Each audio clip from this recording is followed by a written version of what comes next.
I'm your host and moderator for today. We do cover a lot, as always, but this live summary is your highlight reel. You can access more of the details about the locations and some of the distinct information that we're covering in our Operational Insight blog. Laura, if you can drop that link in. Plus, as well, we're going to be publishing a link with the entire recording of today's session via the blog as well, so you will get access to that. All right, finally, let's get to our overview so we can get into the content. Today, we're going to give you our insights on a few key areas. Not surprisingly, we're stepping back into the Mediterranean. Reminders, tips, tricks from our ops experts on the ground in the region. I got that specifically from them. And then key advice and reminders, because the summer travel surge, I know we keep hearing about it, but it is in play. So it's time to revisit those best practices to keep things moving smoothly for you. We're going to also touch on London. It is experiencing crazy demand, and change is afoot there that could impact your trips. Our London expert, Jason's with us, and he's going to put things in context for you. We're going to cover as well, as I just mentioned, news on EU LISA, some new information on US access using the US CBP Reimbursable Services Program, and we're going to probably get a couple of other regulatory highlights in there as well, if I know Adam. So our expert panel, I just mentioned everyone, but just as a note, I'm going to be your Mediterranean expert for today. I'll be playing one, but really relying on all the great information we got from our team in the Med. Unfortunately, they couldn't join us in person because they're busy servicing the trips that are coming through. Adam Hartley, our manager, Regulatory Services, is going to be covering, as I mentioned, US CBP Reimbursable Services Program and everything you want to know, as far as we know, on EU LISA. And Jason Hayward with our Universal Aviation UK team on that summer 2022 ops guide for London. All right, so let's dig into that Mediterranean update. So as I mentioned, Universal Aviation Greece is where we're going to start. So Greece, the team in Greece gave me some on-the-spot updates on what's happening right now. We did a preview with them in May. I wanted to revisit this with you since traffic is well beyond even the greatest expectations currently. So on that note, what are the heaviest traffic locations? As expected, the popular islands like Mykonos, Paros, Santorini, Heraklion, and Corfu. I know I butchered that, Christine. She's looking at me like, you messed up. Heraklion. Correct. Closer? Yes. Good. Heraklion and Corfu are all seeing strong demand, but we also see an increased level of consistent demand in Athens as well. So a reminder on the key practice of requesting slots, PPRs, and parking. The real key here above everything else, applications are accepted a max of 14 days prior to your arrival date. Absolutely no exceptions. So what to do if parking is a problem at your preferred Greek location? The thing to remember here is that alternate parking at smaller, less trafficked airports is indeed possible, but it is always based on availability, and the other key is what's available today is not necessarily available tomorrow. So confirming an alternate quickly once an option is identified is going to be your key to success. All right, so something new to bring to your attention, a new requirement for Mykonos and passenger clearance. Starting June 20th, so just implemented recently, all business aviation passengers are directed through a lounge located at the end of the Mykonos terminal. Security, customs, immigration, all available there to passengers, and they'll no longer need to share the same terminal with airline passengers. The area is small, which does not make it exceedingly convenient when there's a long wait time or a large group waiting to pass through, but it is an efficient option because it's efficient as an entry and exit point through which privacy and speed is guaranteed, and again, less overall crowding. One thing to note, the cost of this lounge access is 2,000 euros per passenger leg, which means that if an aircraft, for example, drops off and picks up passengers on a turnaround, the complete charge is 4,000 euros per passenger. Again, this is mandated by the airport authority. So our Universal Aviation Greece team also wants to make sure I highlight another important tip about summer ops there. We've seen quite a few cases recently in which operators prefer to land in Athens and then try to apply for daily parking extensions instead of dropping off in Athens and repositioning on a planned basis to a smaller airport. Unfortunately, we have to report that 9 out of 10 times this practice ends up in rejections and having to relocate the aircraft at the last minute, which leaves you parking in the smallest and least convenient airports at times, then paying cancellation fees for hotels and struggling to book nice hotels at that final destination. Overall, when considering Greece as a destination, it's safe to say that between Friday and Monday, especially, Greece is almost at full capacity for parking. Waiting until the last minute to fix your plans can cause enormous inconvenience and lots of stress. I know last minute is not always, you're not always able to avoid, but want to make sure you have that heads up from our team on the ground there. Next, I'd like to move to France. Also heard from that team. Now that we're firmly in the summer high season, the Universal Aviation France team updated me on those high traffic locations. They wanted to emphasize that this year has turned out to be a little bit unique. Paris used to really be most popular in the lower season, and their Mediterranean area airports were all the rage for the summer. Now this year, Paris and the south of France airports are equally busy and exceedingly popular. Even now in the midst of the summer. So for sure, Nice, Toulon, Marseille, and Figari are all overbooked. So familiar territory, a word about slots, PPRs, and parking for France as well. So our UA team and our A2G team, they're all geared up to help you get the necessary parking and services for your itinerary, but know for sure that alternate parking locations may be necessary. Don't forget, parking options will have to be vetted depending on your aircraft type and your overall schedule. Here also a special note from the French team, new charter permit requirements and cabotage restrictions have gone into effect. So the French Civil Aviation Authority recently made a change, and now only one stop in France is allowed for charter operators. Please note that our UA France team does plan a face-to-face meeting with CAA here very soon to sort out some of the specifics. At this time, in order for us to take action on some of your permit requests, we may be asking you for more than the usual documentation, so keep that in mind. Work closely with your team or the UA representative you're working with. And as well as our UA team in France wants to be sure you know that as they're gathering information, are going to cascade that into our trip support teams at the home office to make sure they are up to speed so everyone's on the same page to help support you. And the team there as well wanted to pass on a final piece of advice: plan ahead, stay flexible, and arrive with a smile. So thank you to the French team for those notes. Finally, on the Mediterranean, Italy, Croatia, Turkey. So not surprisingly, as with the rest of the region, Italy, Croatia, and Turkey are experiencing heavy traffic as well. We're finding that popular stops such as Venice, Naples, Split, and Izmir are expecting a record number of requests. So parking at these locations is not likely due to the limited number of parking spots they have in particular. Instead, drop and goes are most likely and require aircraft to reposition. Just like we've been talking about for the rest of the in-demand med locations, the statuses for requests, slots, PPRs, parking are likely known in this region only close to your day of operation. So patience is definitely needed. And understanding the final confirmations may often differ from your requested times. For Turkey, another special note for our operators, new restrictions have been put in place from Civil Aviation Authority there for both private, non-revenue, and charter operators. Please contact your team to discuss the particulars on how cabotage restrictions have changed. Again, very particular to your unique itinerary and purpose for your mission. Okay, so we covered some details there. Overall best practices I want to close with on my section on operations before we get into some of the specifics from Adam and Jason. Lightning round, back on the Mediterranean, but this is the overall key. If you can, the advice is avoid making changes once you have a confirmed itinerary with reservations.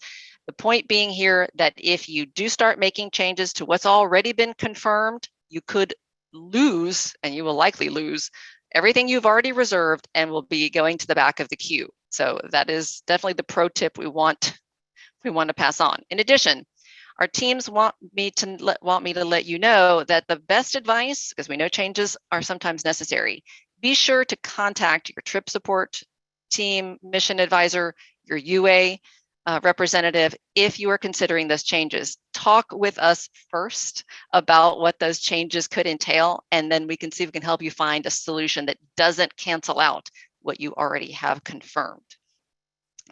All right, so again, we've covered it. Make requests early. And the reason I want to emphasize this in the pro tip area and hot tips area is this is something that you can use to right size expectations with your passengers in the back. Make sure they know that the sooner they get the sooner you get the details from them, the better the chances are you can get a itinerary nailed down that fits everyone's expectations. And one key here that I didn't realize until recently, and I just had Christine Christine Van Backus is the one that brought this to my attention. It's not just that, for example, Greece, you can only submit 14 days out and they'll start considering your application for whatever reservation. It does mean that that's the earliest that they're going to start considering it. It does not mean you're going to get that confirmation back at the full 14-day mark prior to your arrival date. You may not get that confirmation until just a few days before your operation. So that is a really key detail that, again, can help you with planning as well as set expectations with the people in the back of the plane. All right, and also remember, scheduled commercial flights always take priority for slots, PPRs, and parking. Any remaining options from this pool is what is given to GA. And always a good summer reminder in general for the Med, even outside of this huge surge, short staffing on the airport, last minute strikes, ATC, airport, even taxi drivers in the area, and in particular for this year, fuel shortages are all part of the bottleneck for the summer. So try not to book your hotels, another pro tip, until you've got your parking confirmed to avoid cancellations, as well as stay flexible on your hotel chain preferences. And finally, a very special note, I did touch on this, but this one had double emphasis on everyone's notes they gave to me. Double check cabotage restrictions for the country you're traveling to. As we noted, Greece, France, and Turkey all have changes, so be sure to consider those in your planning. So pack your patience and definitely get the details in advance. Okay, so that covers my update. I'd like to now bring on Adam as my next guest so we can roll right into the regulatory side.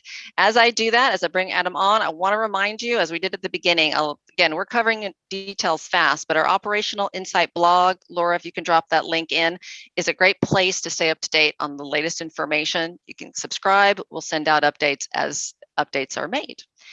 In addition, you can conduct detailed itinerary and passenger-specific analysis via our Feasibility IQ tool, helping you plan ahead with the critical information you need to put together that pre-trip plan.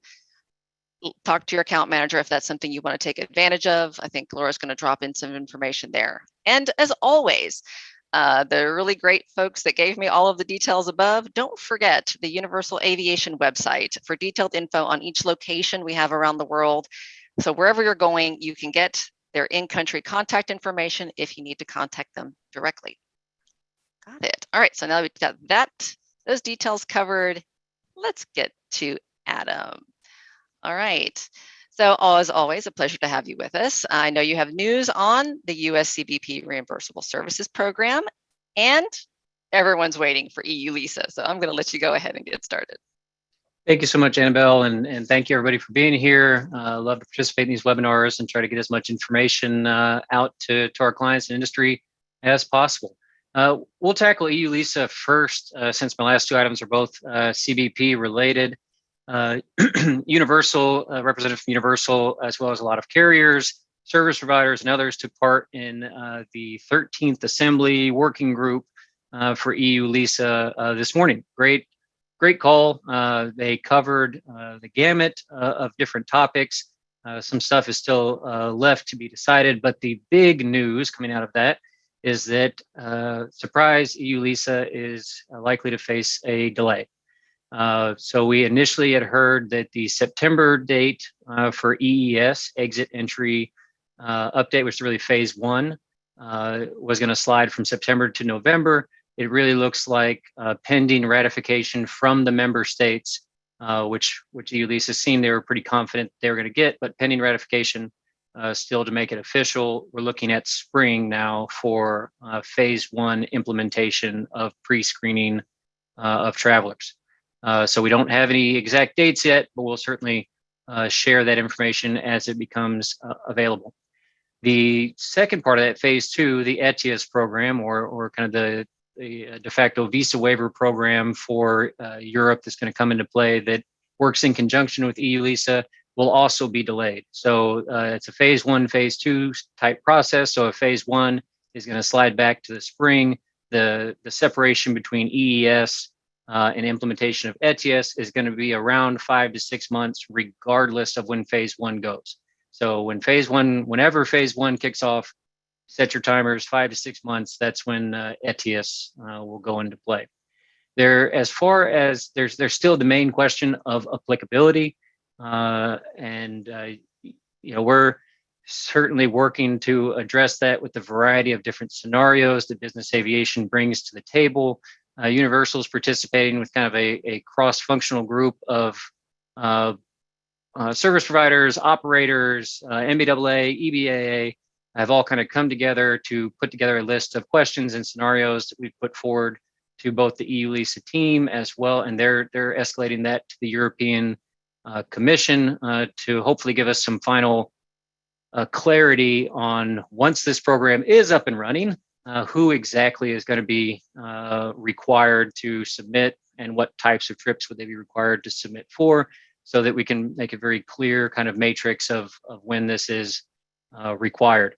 I think that it's important to note, though, as a best practice, that if you don't register for EU LISA, say you do have some flights that you might be that might be exempt, or you feel like you could be exempt, remember, if you don't register, you are incapable of complying. Even using somebody like Universal as a service provider, the way this program is set up, you really have to designate us specifically. And so an operator wouldn't be able to, or a carrier wouldn't be able to come to a service provider at the last minute and say, and I know this is future jumping a little bit, but wouldn't be able to come at the last minute and comply. You do have to go through this registration process to be able to comply, regardless of whether or not individual legs or operations may be exempted, or individual travelers may be exempted in the future. So not exactly the clarity we're looking for, and some more delay, hurry up and wait, but we'll stay right on the front foot of it. We'll be at the next carrier awareness group in July, and share everything that we find important from that meeting to our clients and industry. So moving on from EU LISA, I want to touch on two things with US CBP, and then I'll kick it back over to Annabelle. One, I want to talk about the Reimbursable Services Program and Universal's not only acceptance into this program, which actually occurred back in November of last year, but the mechanics of getting RSP up and running and operational.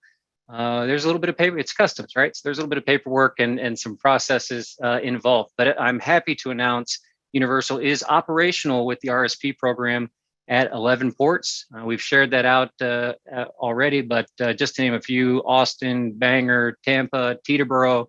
And what this means is that Universal now has access to overtime that non-RSP partners are ineligible for. So if you are not an RSP program partner, Teterboro closes at 23:30 local time and reopens the following morning. If you are an RSP program partner, you are eligible to apply to arrive during that time that time that would be otherwise blacked out to a non-program partner.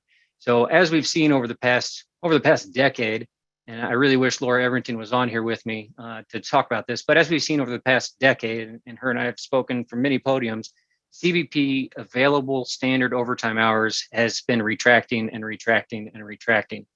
The RSP program was designed to allow based operators, based stakeholders, airports, FBOs, based operators to access overtime at a port that is either their home base, most likely when they were thinking of this program, or a base that they have a footprint at. Universal asked the question to CBP, we saw that as limiting. And if this program is available and this overtime is something that CBP wants, is there an opportunity for somebody like Universal, who is not tied to an individual home base, to scale this for our clients and our operators. And working with them over the past year to make this program kind of more flexible, kind of follow our global regulatory services ethos, right? Operational flexibility, risk management, tools in the toolbox, even when we have to go out and create them, right? It's really important to us. So now as a universal client, you can access overtime at these 11 ports. We also have 4 more coming online. Long Island is coming online over in the next few weeks. We're hopeful for all 3 airports in Long Island, and LAX. LAX right now closes if you're not a program partner. LAX closes at around 2300 local. We'll open up those overtime hours to allow people into those ports after hours. Remember, it is not a guarantee of overtime. CBP must still have the resources to assign officers there.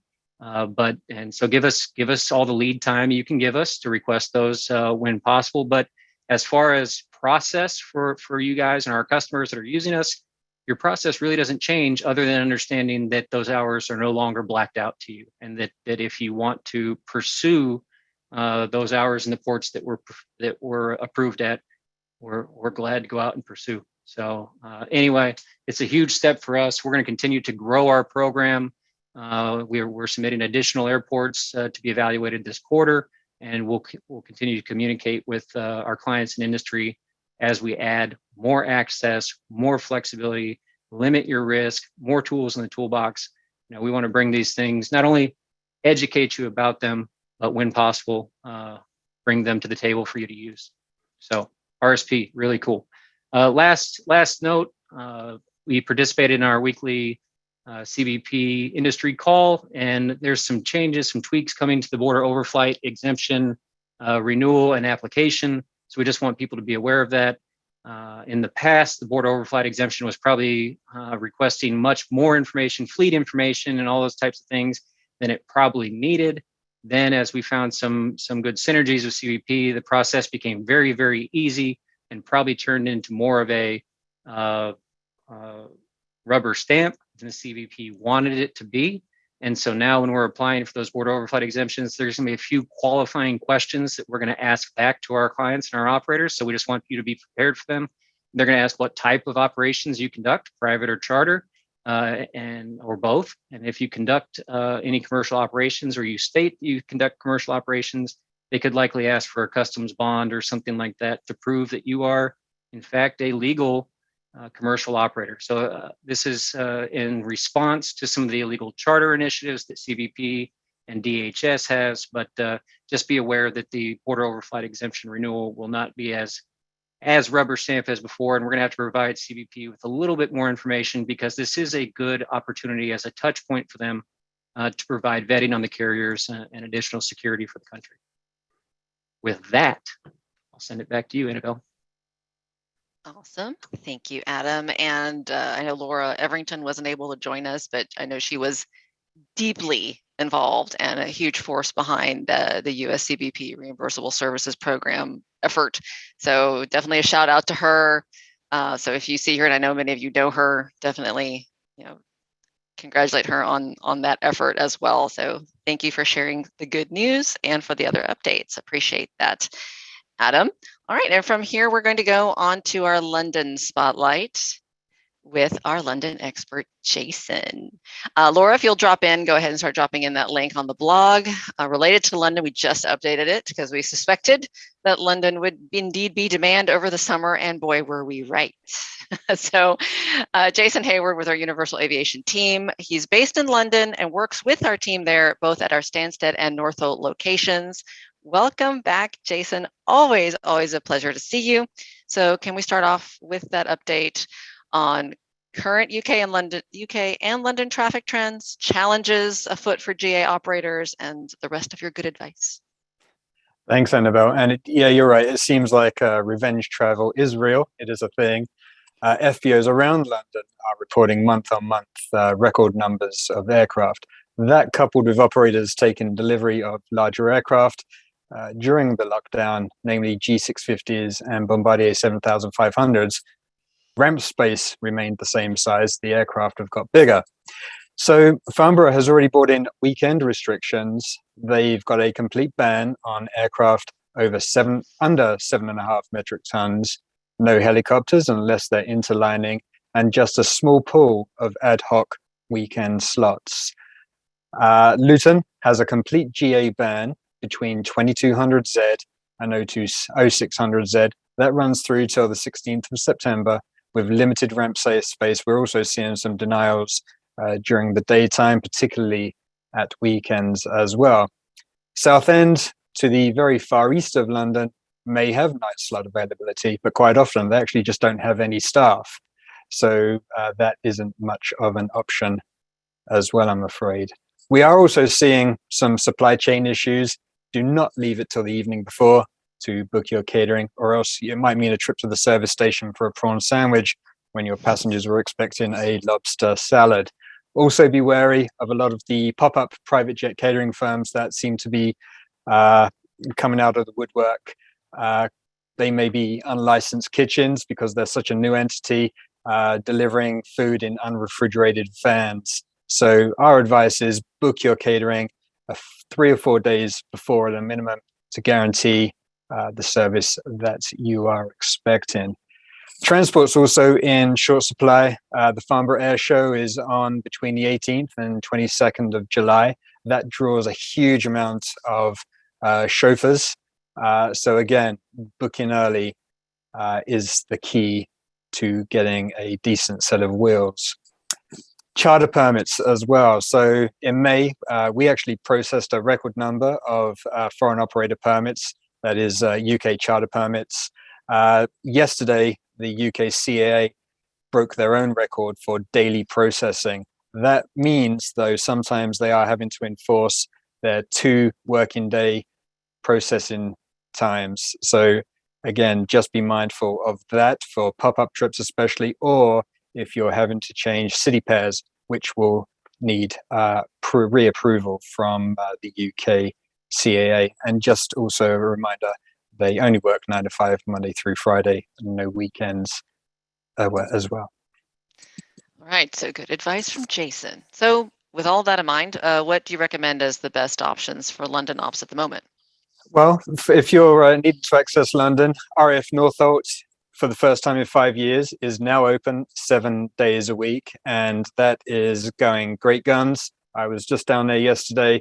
We've got a lot of visitors who are using the base for doing day trips to visit Wimbledon. So that's going great. We've got a brilliant team installed down there. Stansted, we have huge amounts of parking capacity. Night slots are possible, but only if you're able to book about a month in advance.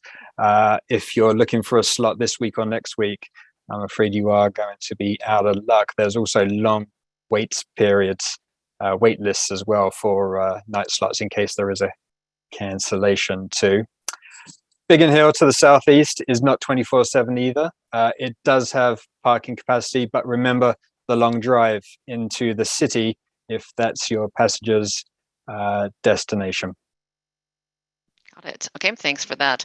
I understand you have a whole slew of other tips to offer our operators outside of those airport-specific recommendations. Well, actually, this is always the sad bit of my piece here because I have to go back to Brexit corner. It's still having ripples on our industry. This next bit specifically for Part 135 operators, because you need to, if you haven't done already, apply for your UK TCO now. We spoke to the CAA this morning. They advise reading the forms and applications very, very carefully before starting, as not all elements will apply to smaller air taxi operations. The forms were really developed for American Airlines and Delta. So there's going to be a lot of areas in there that are not applicable to you. The UK do have a TCO email address for help and advice to get you through the process. And your Universal Account Manager has a pack with all of the CAA information and forms that you need to complete the process. Do not leave it until November, as you will need a UK TCO to access the UK from January the 1st. Tax. As the UK is no longer in Europe, if you're thinking of positioning aircraft parts from, say, Germany, you may be eligible and incur the VAT, which is 20%. Check first with the sender or the shipper. It may be the case that you do qualify to be zero rated, and our excellent accounts team here in the UK can actually help you work that out. But please do not assume that that tax will not apply for you. Check first. Nobody likes an unexpected VAT bill on their doorstep.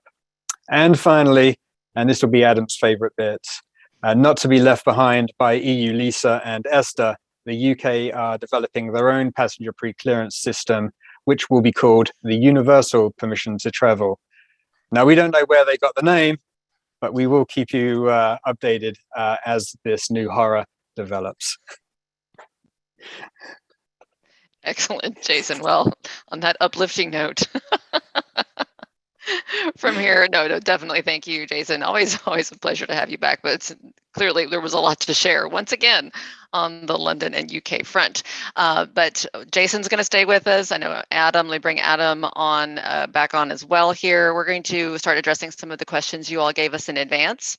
So let me bring Adam on. But I also have another guest that is going to help us out with our questions from here forward. You may remember her from past webinars, but Christine Van Backus is back with us after her leave, so she'll be joining in the background here as well. I won't put her on spotlight just so she doesn't murder me later. But you know, if my mouse slips and she happens to be highlighted on the screen, consider it a technical difficulty. Welcome back to Christine. All right, so let's go on to those pre-submitted questions. Oh, and a quick note, I know Laura has been working in the background here, collecting questions and adding some links into the chat for you guys to access those resources. If you haven't already asked your questions, I see some have been coming in. Go ahead, now's a great time to ask any questions you want our experts to try to touch on in the time we have left. And as always, we're going to try to stay on with you until we get through the majority of those questions, but I know that for some of you, time is of the essence as we've all been super busy. So if you need to drop off, know that we'll have this all recorded and you can access the link at your leisure. All right. So on that note, let's go with our pre-submitted questions. So let's start with a Part 91 operator. So if we're a Part 91 operator that have already started the process of registering for the EU LISA program, will we need to complete this process if it is determined in the end that Part 91 operators are exempt from registering? Adam, I'm sure this is for you. Yeah, well, I think so. What we've seen in the regulations and the definitions from the regulator so far and the administrators is that some private non-revenue operations will be exempted, right? But not clear that well, certainly not all. So there's some questions about managed flights and other types of operations, but you know, I really don't think we're going to see something come back from them that just says private is exempt and everybody can ignore this. I think international operators who anticipate going to Europe in 2023 should register for EU LISA as a best practice and be ready to comply if necessary. Got it. Good advice, Adam. Thank you. All right, on to our next question. Oh, I think this one actually is for Christine. So what happens when you need to travel between two slot-controlled airports and you cannot get the slots to line up? Well, this is, I guess, a multifaceted issue. A lot of these airports do require airport slots, especially the popular Mediterranean ones. We find in general, we can figure out a way to make them work. The one that is the busiest is the one that we're going to try to keep and then try to go back and forth with the other airports in order to do so. We find that in some cases we're able to do it. Also, it depends when you file your flight plan, your airway slot will take precedence over your airport slot. But we've had success in general with that issue. All right. Well, I kind of lied and I did put you on spotlight, but I'm just going to take you right back off. So now you see or now you don't. Thank you very much for that, Christine. All right, next one is for Jason as well. It looks like anything that pertains, they're looking for just an update on EGPH in particular during the Open Golf Tournament. Yeah, so the golf tournament at St Andrews brings in a lot of traffic. You can actually access RAF Lucas which is a Air Force base. Only Part 91 operators can use the base, and you do pretty much have to stick to daytime hours. But they actually do have a really good service in and out of there, so that might be an option. You've got Dundee slightly to the east, but that only has a 4,500 foot runway, so it may not suit long range aircraft. Another popular choice, though, is to use Edinburgh, Echo Golf Papa Hotel. That is about a 50-minute drive to St Andrews for your passengers. Just be mindful, though, about congestion at the airport. Plus, they have also been known to charge the airport authority to charge a £2,000 overnight parking surcharge as well. So you may want, if you're staying for a while, look to reposition to, say, Prestwick, which is on the west coast of Scotland and doesn't have so many congestion restrictions. Got it. Thank you, Jason. And I'm going to keep you on here for an Ireland question. So just in general, Ireland access updates, anything new regarding operations there? Well, Ireland's fully open, no COVID restrictions. Shannon is open 24/7. And don't forget, you can access CBP when using Shannon. If you want further details on how that might work for your operation, then I'd urge you to contact Liam Murphy, our general manager for Shannon. He'll be delighted to tell you how that may work for you. It works really, really well. They're always working and tweaking that process to make it better. Dublin is flat out busy. Mark Shields and the team there are doing absolute hero work, servicing all of our clients there. You may find a few delays with some certain services, but it's not for want of trying. The guys are working really hard there just to kind of, keep things going. So yeah, it's busy in Dublin. Shannon's wide open. Excellent. Okay. Thank you, Jason. Adam, back to you on the subject of EU LISA again. This one is, will EU LISA include passenger information submissions to Poland for the new Polish passenger name records, PNR requirements? Two separate things. Poland is a EU member state, so they will participate in EU LISA current PNR requirements. And this was brought up in the awareness session this morning, or in the working group session, that there are some national laws that don't exactly jive specifically with EU LISA, or where national security laws are performing similar functions or similar tasks that EU LISA will. So I think there's going to be some process still where we figure out exactly which will take precedent. But for right now, EU LISA would not remove the requirement to comply with any other program.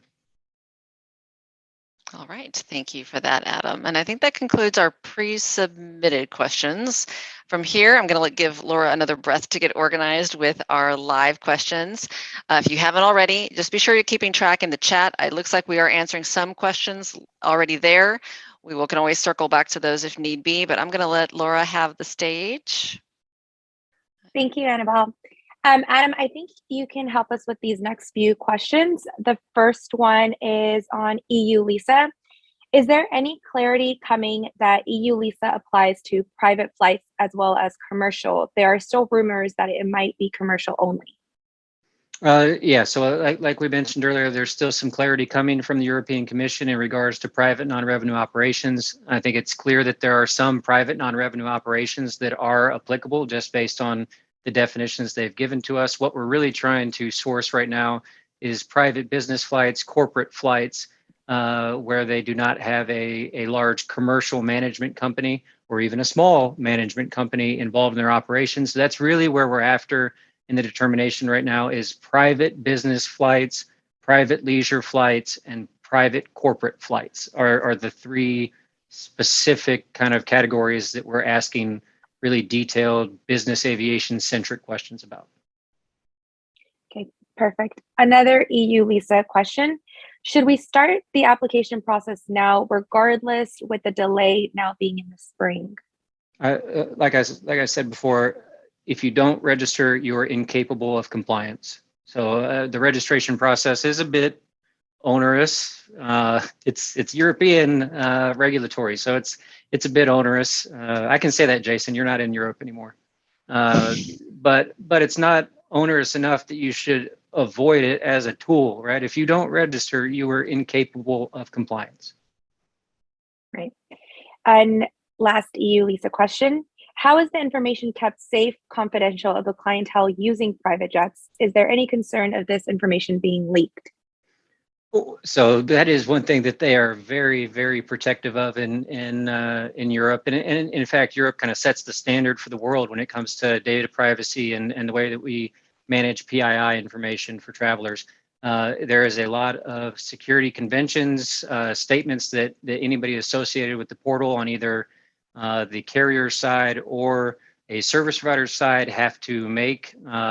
The portals that they have access to are either a direct connection, so a system to system XML type style process, very similar to US CBP or US CBP's APIS. So a really tight, controlled system to system connection. I think it would be very hard for anybody else to get in between. And then the other avenues for compliance, the web portal and the mobile app that they're creating, will be username and password protected, you accessing their site or an app on your phone. So again, not a lot of risk there for your data to be open to others. Okay, perfect. And I believe you can also help us with this one. Are there any Bay Area airports, so this includes SFO, OAK, SJC, on your radar for adding to the RSP list? Yes, so we actually put together a list to submit. You can only submit to RSP program on about a quarterly basis, and then it takes another good 3 to 6 months to implement after that. But yes, the Bay Area is on our next application, and we'll be moving forward with those ports specifically over the next 3 to 6 months. Okay, perfect. Thank you so much, Adam. I have a few questions now for Jason. Jason, is Heathrow available to GA? Yes, it is. It's one of the busiest airports in Europe. So slots are very, very difficult to get, but they are available. But be mindful of the costs before you go in. So for instance, you have to, aside from handling and the outrageous airport fees, you have to pay several $1,000s to use the Royal Suite, which is like a kind of walkthrough process that they have there. So the even for a tech stop, the operating costs through there are absolutely outrageous. I would probably recommend if it works for you, try an RAF Northolt. It's only a 20-minute drive from Heathrow. That is a much more cost-effective option as well, without the same slot constraints that you might have at Heathrow. Okay, great, thank you. Are there any fuel supplies issues in the UK that you are aware of? This person saw some last month. I think the only issues that we'll sometimes see, especially at airports that have multi suppliers who can all take, for instance, let's say World Fuel, for instance, as a fuel card, is there may be one interplane company that is just booked up solidly for the day. So you may need to get your fuel release switched to a different interplane provider. But we haven't seen any notable lack of being able to get fuel at a particular location at the moment. Okay, great. And then the last question, we previously imported aircraft into EU through the UK. Is that importation still good? The best thing I can really suggest there is, first of all, contact the entity that imported the aeroplane. It's a very, very technical tax process. If they're not in existence, then there are other suppliers out there, such as Martin Fiddler Associates or the Air Law Firm in London. Each situation with each operator may be slightly different. So it's a very, very broad question, and you really do need a aviation tax lawyer to make sure that you're on the right footing there. So go back to the person who did the import. If not, speak to someone like Martin Fiddlers or the Air Law Firm in London. Okay, perfect. Thank you so much. And then I think the last question that just came in, and I'm sorry if I butchered this name, but Kohler at EGQL is difficult to contact. Does anyone have contacts for this base? So Kohler are the entity that runs the private jet business at RAF Lucas. They also own a lot of the hotels and infrastructure at St Andrews, and yes, they are actually quite difficult to get hold of, but they are the people you need to stick with. They seem to be quite sporadic with their communications, but they seem to switch that on more towards a Dunhill tournament or whatever's going on up there. You just need to be patient with them. There isn't a secret contact list behind the scenes. Perfect. Well, thank you so much, Annabelle. Those are all the questions that we've received so far. All right, thank you both, Laura, Jason, and Adam previously as well. So I had a follow-up question, actually, one that I just made a note of because the London field question made me remember. And so I think Christine may be the best one, again, picking on her first webinar back. But fuel overall across this very busy Europe travel season. Can you provide any insights there? Because I know there have been some ups and downs. What we're finding is that fuel in different parts of Europe is experiencing shortages. There are supply issues. There's personnel strikes or shortages in personnel. The situation changes on a weekly basis. You want to make sure that you have multiple fuel suppliers and or cards available to you. You want to make sure that right before the trip that you communicate with that fuel supplier or the interplane agent to see what is available there. We found operators that have experienced delays while on the ground. So things to consider is either fueling on arrival. Like I said, check again right before arrival. Consider that you may have delays. So even though you may have sent your fuel release and you told them what time you're going to arrive, even if the handler contacts them on your behalf to make sure that they're there, they will get there whenever they are available. Being that they are a third-party vendor, and they are likely in many cases to serve everybody on the airport, scheduled commercial activity comes first. Their contractual agreements obviously come first. And in many cases, G is fit in between. So you may experience delays on that, in that, I guess, section. So you want to just consider and be patient. Also have a few credit cards on hand just in case. All right, good advice, Christine. Thank you. And so good to see you back on screen, even briefly. Thanks again.